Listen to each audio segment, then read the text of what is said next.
हर हर महादेव दोस्तों। 3 अगस्त 2025 सावन रविवार दशमी तिथि के दिन एक हल्दी दीपक से कर लेना, यह एक उपाय होगी। हर मनोकामना पूरी मिलेगी। सभी दोषों से मुक्ति, इतना धन आएगा कि संभाले नहीं संभलेगा। भगवान भोलेनाथ जी के आशीर्वाद से पूरे साल धन बरसता रहेगा। दोस्तों, जैसा कि आप सभी लोग जानते हैं कि 3 अगस्त को सावन रविवार दशमी तिथि पड़ रहा है। इसीलिए यह दिन बहुत ही खास है, क्योंकि देखिए दोस्तों, गुरु जी ने कहा है कि जब भी सावन रविवार दशमी तिथि पड़े तो आपको सिर्फ और सिर्फ एक हल्दी दीपक वाला उपाय करना चाहिए। यह उपाय इतना खास है कि अगर आपने सही मुहूर्त पर सही क्रिया अनुसार एक हल्दी दीपक वाला उपाय कर लिया, जो प्राचीन काल के समय का महा उपाय है, तो मान के चलिए दोस्तों, भगवान भोलेनाथ जी के आशीर्वाद से आपके जीवन का कितना ही बड़ा दुख हो, उससे आपको मुक्ति मिल जाएगी। आपकी कोई भी मनोकामना हो, मान लीजिए आप नौकरी की तैयारी कर रहे थे, आपकी नौकरी लग जाएगी। आपका बंद पड़ा व्यापार चल पड़ेगा। जिस बीमारी से आप बहुत दिनों से परेशान थे, उस बीमारी से आपको मुक्ति मिल जाएगी। आपके जीवन में धन आना शुरू हो जाएगा। आपके जीवन में धन आने के सारे रास्ते खुल जाएंगे और मान के चलिए दोस्तों, फिर आपको किसी भी प्रकार की परेशानी का सामना नहीं करना पड़ेगा। इसीलिए दोस्तों, इस दिन आप लोगों को इस वाले उपाय को जरूर कर लेना है। भले ही आपने पूरे साल भर इस उपाय को ना किया हो, पर अगर आपने इस सावन रविवार दशमी तिथि के दिन अगर इस वाले उपाय को कर लिया, तो आपको इस उपाय को करने का वह फल मिलेगा जिसकी आपने कभी कल्पना भी नहीं करी होगी। इसीलिए आप लोग इस एक हल्दी दीपक वाले उपाय को एक बार जरूर कर लेना, ताकि आप लोगों के हाथ से यह मौका न जा सके और आपको इस उपाय को करने का फल मिल सके। दोस्तों, यह उपाय पंडित जी ने अपनी अभी की ही शिव महापुराण की कथा में बताया है, जो इस उपाय को आज हम आपको बहुत अच्छे से समझाने वाले हैं। इस वीडियो को देखने के बाद इस उपाय को समझने के लिए आपको कोई और वीडियो को देखने की जरूरत नहीं पड़ेगी। तो चलिए दोस्तों, उपाय को शुरू करते हैं। उससे पहले, हे भगवान भोलेनाथ, आपके इस वीडियो को जो भी लाइक और चैनल को सब्सक्राइब करें, उसके जीवन में कभी दुख दर्द मत आने देना। साथ ही साथ कमेंट बॉक्स में 5 ओम नमः शिवाय जरूर लिखें, ताकि भगवान भोलेनाथ जी की कृपा आप सभी को प्राप्त हो सके। इसी के साथ मैं आप सभी को बता दूं कि आप लोग वीडियो को पूरा नहीं देखते हो, को काट काट कर देखते हो और गलत गलत उपाय को कर लेते हो, तो आपसे निवेदन है कि वीडियो को पूरा जरूर देखें। देखिए दोस्तों, यह सावन रविवार दशमी तिथि का दिन यह इतना खास होता है, इतना महत्वपूर्ण होता है। देखा गया है, कभी कभी बड़े बड़े पूजा पाठ अनुष्ठान से जो मनोकामना पूर्ण नहीं होते, वह सावन रविवार दशमी तिथि के दिन एक छोटे से उपाय करने से ही आपकी मनोकामना पूर्ण हो जाती है। और बहुत सारे लोगों ने इस उपाय को किया भी है और उनको इस उपाय को करने का फल भी जरूर मिला है। अगर आप लोग भी इस उपाय को करना चाहते हैं, तो आप इस उपाय को पहले अच्छे से समझ लेना, सुन लेना, उसके बाद करना। आपको इस उपाय का फल जरूर मिलेगा और इस उपाय को कर लेने से आपके घर में चाहे किसी भी प्रकार की दुख और समस्या क्यों ना चल रही हो, आपको उसका कारण भी नहीं पता है कि भाई यह समस्या किस कारण से चल रही है। उसका कुछ भी कारण हो सकता है, जैसे पितृदोष हो सकता है या किसी भी तरह का मंगल दोष भी हो सकता है। तो इस दिन आप लोगों को यह वाला उपाय कर लेना है।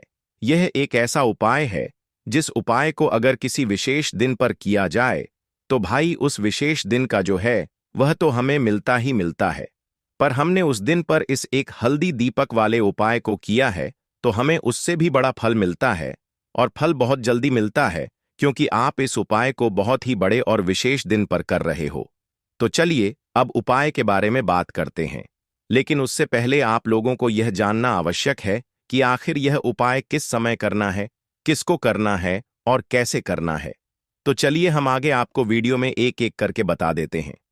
तो दोस्तों, इस एक हल्दी दीपक वाले उपाय को हमें इस सावन रविवार दशमी तिथि के दिन कैसे करना है, किसको करना है, किस समय करना है और कहां पर करना है, ये सारे सवालों के जवाब आपको इस वीडियो में मिल जाएंगे।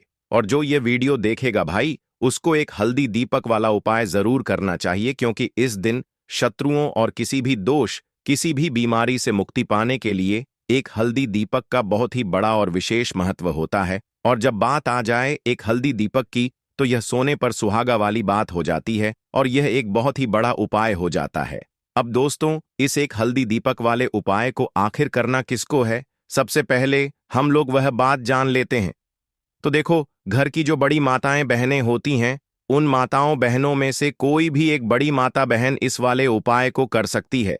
और दोस्तों, अगर आप चाहे तो अपने घर में से सभी सदस्यों को भी इस उपाय को करवा सकते हैं। अगर किसी व्यक्ति की खुद की कोई मनोकामना है, खुद की कोई दुख और परेशानी है जो कि वह अपने लिए ही करना चाहता है, इस वाले उपाय को तो वह खुद अपने लिए भी कर सकता है।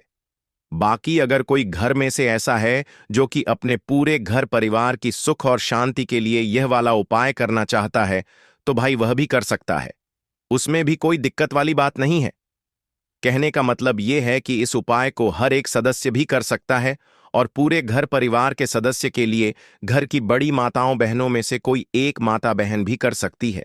माताएं बहनें अगर घर में उपस्थित ना हो या वह यह वाला उपाय ना कर पा रही हो, तो फिर घर का कोई बड़ा सदस्य भी इस एक हल्दी दीपक वाले उपाय को उसमें कर कोई भी सकता है, दिक्कत वाली बात चाहे नहीं फिर है। वह पुरुष ही अब क्यों ना दोस्तों, हो। एक हल्दी दीपक वाले उपाय को हमें करना कहां पर है? देखो, इस उपाय को हमें मंदिर में ही करना है। बहुत सारे लोग प्रश्न करते हैं, हर एक उपाय को करते समय क्या हम इस उपाय को घर पर या मंदिर में कर सकते हैं? देखो, तो इस वाले उपाय को आप मंदिर पर करोगे तो अच्छा रहेगा, घर में नहीं करना है इस वाले उपाय को। उसके बाद में दोस्तों, जो अगला प्रश्न निकल कर आता है वह यह आता है इस उपाय को लेकर कि आखिर इस उपाय को हमें किस समय करना है, सुबह के समय करना है कि शाम के समय करना है? तो देखो, इस वाले उपाय को आप लोग सुबह के समय भी कर सकते हो और शाम के समय प्रदोष काल में भी कर सकते हो। अब अगर आप पूछो कि भाई साहब सबसे उत्तम समय कौन सा रहेगा इस एक हल्दी दीपक वाले उपाय को करने का, तो हम आपसे बस यही कहेंगे कि इस उपाय को आप शाम के समय करेंगे तो ज्यादा बेहतर होगा, क्योंकि सावन रविवार दशमी तिथि का दिन है और इस दिन प्रदोष काल के बहुत महत्व होता है। बाकी अगर सुबह के समय भी करेंगे तो भी अच्छा होगा, उसमें कोई भी दिक्कत वाली बात नहीं है। तो अब दोस्तों, जो अगली सबसे बड़ी और महत्वपूर्ण बात आती है वह यह आती है कि सुबह अगर हम उपाय को करेंगे तो हमें कितने बजे से लेकर कितने बजे तक के बीच में करना है, और शाम के समय प्रदोष काल में करेंगे तो हमें कितने बजे से लेकर कितने बजे के बीच में करना है। तो देखो, सुबह जितनी जल्दी हो सके आप उपाय को करने की कोशिश करना। बाकी अगर किसी कारणवश लेट भी हो जाओ, थोड़ी देर भी हो जाए तो देखो, सुबह जितनी जल्दी हो सके आप उपाय को करने की कोशिश करना। बाकी अगर किसी कारणवश लेट भी हो जाओ, थोड़ी देर भी हो जाए, तो 10 या 11 बजे तक भी आप उपाय कर लेना, पर 12 बजे से ज्यादा देरी ना हो, ठीक है? इस बात का ध्यान रखना। उसके बाद में दोस्तों, अगर शाम के समय प्रदोष काल की बात करें, प्रदोष काल का जो समय है होता है वह शाम के 6 बजे से शुरू हो जाता है। मतलब शाम के 6 बजे से लेकर 7 बजे के बीच का जो समय होता है, यह समय प्रदोष काल का समय होता है। इस उपाय को 7 बजे या 8 बजे के बीच में भी कर सकते हो। मतलब शाम के 6 बजे से रात 8 बजे के बीच में आप कभी भी इस वाले उपाय को कर सकते हो, उसमें कोई भी दिक्कत वाली बात नहीं है। परंतु 3 अगस्त सावन रविवार दशमी तिथि के दिन कोशिश करना कि समय के अंतर्गत ही कर लो। किसी कारणवश ना कर पाओ तो थोड़ा देरी से भी कर सकते हो। तो चलिए, अब हम अपने सबसे पहले उपाय की बात कर लेते हैं। तो दीपक वाला उपाय करने के लिए आपको सबसे पहले जरूरत पड़ेगी एक दीपक। अब यह एक दीपक रविवार की रात अपने घर में इस जगह पर जला देना, बड़े से बड़ा शत्रु भी घुटने टेक देगा। दोस्तों, जैसा कि आप सभी जानते हैं, मार्गशीर्ष महीने की रविवार के दिन बहुत ही शुभ संयोग बन रहे हैं, और इस दिन अगर आप 11 लौंग और एक कपूर अपने घर में जलाते हैं तो शत्रुओं से हमेशा के लिए आपको छुटकारा मिल जाएगा। अब देखिए, किसी भी व्यक्ति के जीवन में जब शत्रु से परेशान करते हैं तो वह व्यक्ति अपने जीवन में दुखों से बहुत परेशान हो जाता है। शत्रु हमेशा कुछ ना कुछ ऐसा करवाते हैं जिसके बाद नजर दोष लगती है और अच्छा खासा काम भी बिगड़ने लगता है। व्यापार में मदद आने लगता है, लोगों की तबीयत खराब होने लगती है। जरूरी नहीं है कि सामने वाला व्यक्ति जैसा दिखता है वैसा हो। देखिए, बहुत सारे लोग हैं जो बहुत अच्छे होते हैं, है ना? लेकिन कुछ लोग ऐसे होते हैं जो कब आपके शत्रु बन जाते हैं आपको खुद भी पता नहीं चलता है। एक तो वह शत्रु होते हैं जो सामने से सीधे सीधे हम पर वार करते हैं, है ना? एक शत्रु ऐसे भी होते हैं जो कि पीठ पीछे कुछ होते हैं और सामने से कुछ होते हैं, है ना? नाना। तो ऐसे शत्रु होते हैं गुप्त शत्रु, और ऐसे शत्रुओं से हमेशा आपको बचकर रहने की जरूरत होती है। आप अपने शत्रुओं को शांत भी कर सकते हैं और इस उपाय को करने से आपको शत्रुओं से छुटकारा भी मिल जाएगा। लौंग जो होती है यह शिविर शक्ति का स्वरूप होती है, और आप सभी जानते हैं कि महादेव जिसके साथ हो ना, साक्षात काल भी आकर उसका कुछ बिगाड़ नहीं पाता है। अच्छा, रविवार का जो दिन होता है यह इतना उत्तम होता है कि आप इस दिन अपने पितरों को प्रसन्न कर सकते हैं, धन प्राप्ति के लिए उपाय कर सकते हैं और शत्रुओं से भी छुटकारा पा लेते हैं। जब 11 लौंग का उपाय और 1 कपूर का उपाय अपने घर पर करते हैं तो बात कर लेते हैं। सबसे पहले उपाय की, जो कि पितरों को प्रसन्न करने के लिए है। देखिए, पितृ जब किसी से नाराज हो जाते हैं ना, तो उस व्यक्ति के जीवन में बीमारियां, दुख, धन की समस्याएं लगातार बढ़ती हैं। तो कोशिश करें कि हमेशा अमावस के दिन आप अपने पितरों को प्रसन्न करने के लिए उपाय करें। अच्छा, पितृदोष अगर घर में जरा सा भी होता है ना, तो सबसे ज्यादा कष्ट जो आता है वह बच्चों के जीवन पर आता है। बच्चों का मन पढ़ाई में नहीं लगता है, उन्हें आसानी से जीवन में सफलता नहीं मिलती है। बहुत सारे लोगों के यहाँ संतान को लेकर बहुत समस्याएं होती हैं कि संतान नहीं हो रही है ना? तो पितरों को प्रसन्न करने के लिए आपको इस दिन क्या करना है कि सूर्य भगवान को अर्घ देना है। तो थोड़ा सा तांबे का लोटा अगर हो तो तांबे के लोटे में जल भर लें, वरना किसी भी लोटे में आप जल लें। उसके अंदर आपको क्या करना है, थोड़े से अक्षत के दाने डालने हैं, थोड़े से चावल के दाने, थोड़ी सी किसरी डाल लें। अगर लाल फूल है तो लाल फूल डाल लें और सूर्य भगवान को अर्घ दें। अगर भी आप जल चढ़ा देते हैं, अर्घ दे देते हैं, तब भी आपके घर से पितृदोष दूर होता है। तो जब भी आप रविवार के दिन सूर्य भगवान को अर्घ देते हैं, इससे आपके पितृ प्रसन्न होते हैं। साथ ही साथ अगर आप कर सकते हैं तो पीपल का जो पेड़ होता है, इसमें भी हमारे पितरों का वास माना जाता है। तो आपको क्या करना है कि एक लोटे में या किसी ही बर्तन में आपको जल लेना है। उसमें थोड़े से आपको काले तिल के दाने डालने हैं, काला तिल डालना है। साथ ही साथ आपको क्या करना है, थोड़े से मिश्री के दाने डालने हैं। गुड़ भी आप यहां पर डाल सकते हैं। अब यह मीठा जल आपको पीपल के पेड़ में चढ़ाना है। आपके घर के आसपास जहां भी पीपल का पेड़ हो, आप रविवार के दिन सुबह के समय में पीपल की जड़ में यह मीठा जल चढ़ाएं और अपने पितरों से क्षमा याचना करें। साथ ही साथ दीपक अगर आप लगा सकते हैं तो पीपल के पेड़ के नीचे आपको दीपक जरूर से रविवार के दिन शाम के समय में लगाना चाहिए। पितृ आपके हमेशा प्रसन्न रहेंगे और कभी भी पितृदोष की वजह से घर में कोई दुख और कष्ट नहीं आएगा। तो बहुत ही उत्तम सा यह उपाय है जो कि पितरों को प्रसन्न करने के लिए है, और जीवन के दुख कष्ट जो हैं वह बहुत जल्दी दूर होते हैं जब आप हमेशा अपने पितरों को प्रसन्न रखते हैं। तो चलिए अब बात कर लेते हैं 11 लौंग और 1 कपूर घर में किस जगह पर जलाना है, और इस उपाय को करने से कैसे आप अपने शत्रुओं से छुटकारा पा सकते हैं। शत्रु कभी आपको परेशान नहीं करेंगे। शत्रु चाहे कैसे भी हो, सामने से कोई व्यक्ति शत्रु है या गुप्त शत्रु है, हर प्रकार के शत्रु जो है यह शांत हो जाएंगे और चाहकर भी आपका कुछ बिगाड़ नहीं पाएंगे। तो देखिए, उपाय को करने के लिए आपको 11 साबुत लौंग लेनी है। एक भी लौंग खंडित ना हो, टूटी हुई ना हो। एक छोटा सा कपूर का टुकड़ा लेना है, जिसे कि कपूर की टिकिया भी बोलते हैं। एक कोई भी यहां पर मिट्टी का दीपक ले लें या पीतल का बर्तन ले लें। उसके अंदर 11 लौंग रखेंगे, 1 कपूर रखेंगे, थोड़ा सा देसी घी इसके ऊपर से आप डाल देंगे। अब यह आपको रविवार के दिन रात के समय में, ठीक है ना, जब सूर्य अस्त हो जाता है उसके बाद किसी भी समय आपको अपने घर में जलाना है, और इसका धुआं पूरे घर में अच्छे से दिखाना है।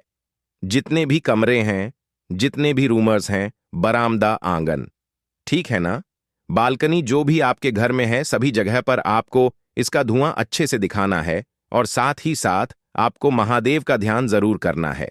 देखिए, जब भी आप अपने घर में यह लौंग और कपूर रविवार के दिन जलाते हैं, सबसे पहले तो शत्रुओं से छुटकारा मिल जाता है।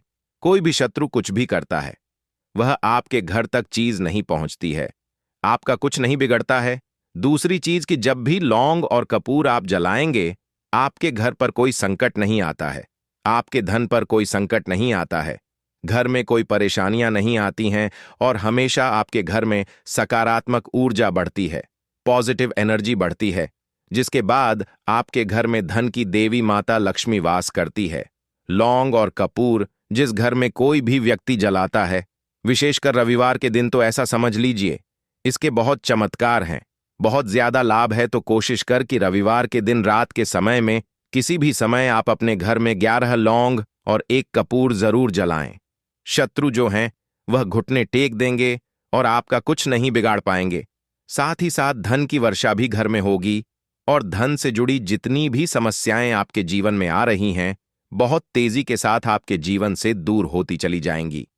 तो चलिए अब बात कर लेते हैं अपने तीसरे उपाय की। और तीसरा उपाय है धन वर्षा के लिए और धन को बढ़ाने के लिए। बहुत सारे लोगों की यह समस्या होती है कि पैसा बढ़ता नहीं है। पैसा तो आता है घर में, लेकिन पैसा बढ़ता नहीं है। या कुछ लोग ऐसे भी हैं जो कहते हैं कि पैसा बढ़ेगा, तो तब जब घर में पैसा आएगा, बिल्कुल से पैसा आना बंद हो रहा है। व्यापार दिन पर दिन खराब होता जा रहा है। नहीं समझ आ रहा, किसी ने कुछ करा दिया है या फिर घर में कुछ ऐसा है, वास्तु दोष है, नजर दोष है, जिसकी वजह से घर में तरक्की लोगों की नहीं हो रही है। ठीक है ना? बिल्कुल व्यापार धंधा सब बेकार होता चला जा रहा है। जो भी व्यापार कर रहे हैं उसमें लगातार घाटा हो रहा है। तो यह उपाय आप करिए रविवार के दिन और फिर इसका चमत्कार खुद देखिए। चाहे व्यापारी हैं आप, कोई बिजनेसमैन हैं, दुकान है, आपकी हर प्रकार के काम में लाभ ही लाभ मिलता है। जब इस उपाय को आप करते हैं, आपको क्या करना है, 2 फूल वाली लौंग लेनी है, 1 लाल फूल लेना है। गुलाब का फूल भी आप यहां पर ले सकते हैं। उसी गुलाब के फूल में यह 2 फूल वाली लौंग रख देनी है। 1 देसी घी का दीपक आपको जलाना है, लंबी बाती का। अब यह दोनों चीजें लेकर अपने घर के मंदिर में आपको बैठ जाना है शाम के समय में। रविवार के दिन शाम के समय में जब सूर्य अस्त हो जाता है, सूर्य छिप जाता है, अब आपको सबसे पहले देसी घी का दीपक जला देना है माता लक्ष्मी के सामने और भगवान विष्णु जी के सामने। ठीक है ना? 1 देसी घी का दीपक जला देंगे और जो लौंग और फूल आपने लिया है, यह अपने सीधे हाथ में आप रख लेंगे। अब आपको माता लक्ष्मी से अपने जीवन की समस्याओं को कहना है कि मेरा काम नहीं चलता है, मेरा व्यापार अच्छे से नहीं बढ़ता है, मेरा धन नहीं बढ़ रहा है, मेरे पैसे में बढ़ोतरी नहीं हो रही है। जो भी दुख है, जो भी पैसे को लेकर समस्याएं जीवन में है, सब कुछ आपको माता लक्ष्मी और श्री हरि विष्णु से कह देना है। ठीक है ना?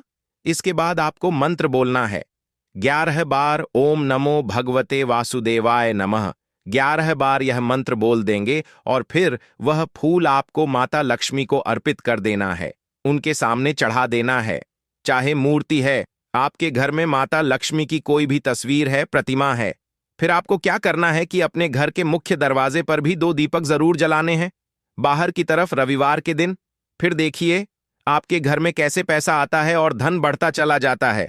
अब अगले दिन आप क्या करेंगे, जो फूल और लौंग आपने माता लक्ष्मी के सामने चढ़ाई थी, ठीक है ना, तो फूल तो आप किसी भी पेड़ पौधे के अंदर डाल देंगे। जो 2 लौंग आपने चढ़ाई हैं उसे आप हमेशा अपने पास रखेंगे, अपने पर्स में।